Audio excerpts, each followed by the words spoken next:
Hey guys, I'm Greg Collins with LineMount.com. Today we're at the LineMount office and we're discussing some of the broader concepts behind the development of the AR-15 rifle that took place in the 1950s and led to what we call retro style AR-15s like the ones we see here. So the origins of the AR-15 start with the ArmaLite Corporation, which was founded in 1954 as a subsidiary of the Fairchild Engine and Airplane Company.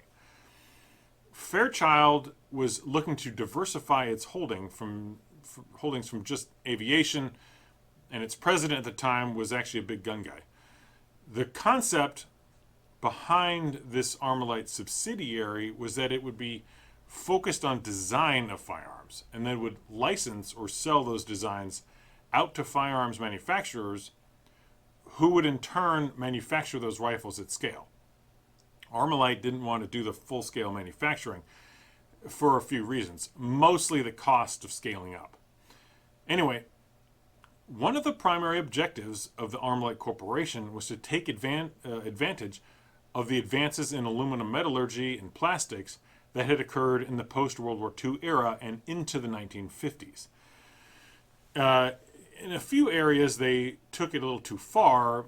So, for example, the early AR-15s actually had aluminum barrels that had steel liners, and that seemed like a good idea on paper until they exploded during testing. Anyway, that's for a different video. So the creation of the AR-15 involved the incorporation of a number of new ideas that were floating around in the post-World War II era and into the 1950s. The most important were the following three ideas. The first were advances in materials. So the 1930s and 40s saw significant leaps forward in metallurgy, particularly in the area of aluminum, as the upper receiver of the AR-15 and the lower receiver are all aluminum.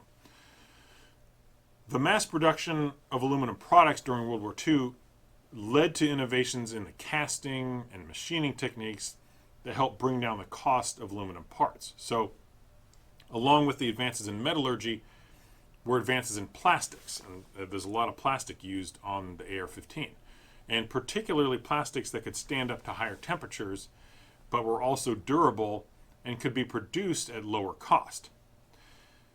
The second innovation was the Johnson rifle rotary bolt and barrel extension concept.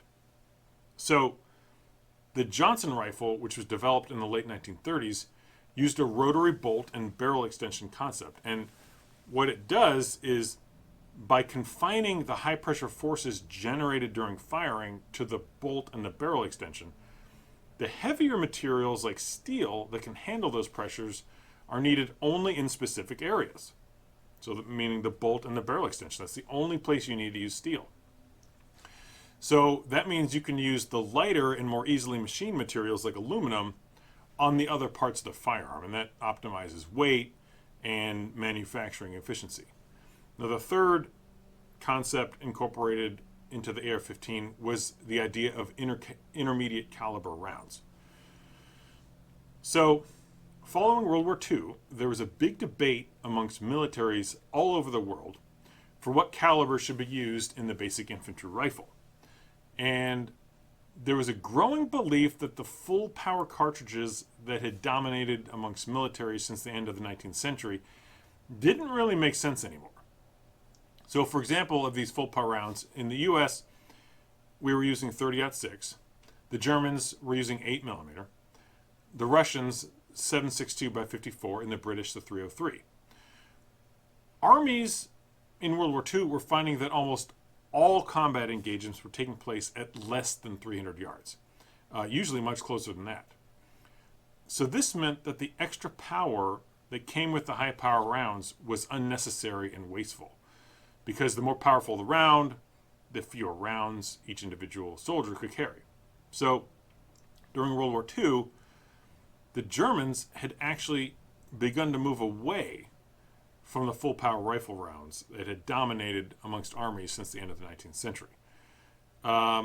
They start replacing their full power 8mm rifles with the medium power 7.92 by 33 Kurtz, which was used in their most advanced infantry rifle, the STG-44. Now,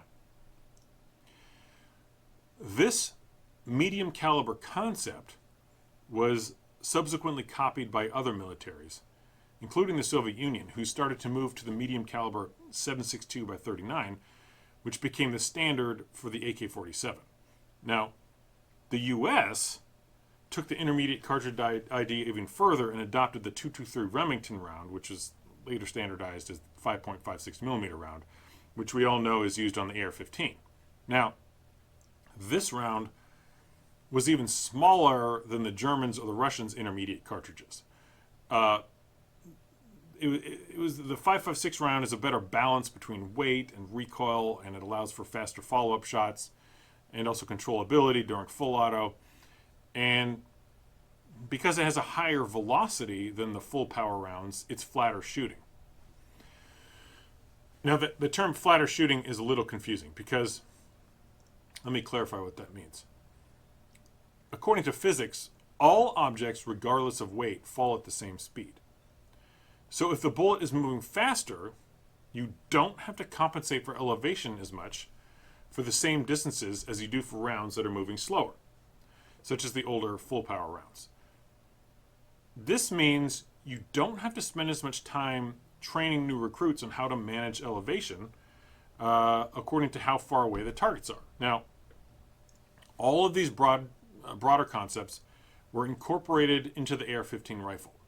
Anyway, if you enjoyed this look at the broader ideas behind the AR-15's design, please like, subscribe, and share your thoughts in the comments. Thank you for watching.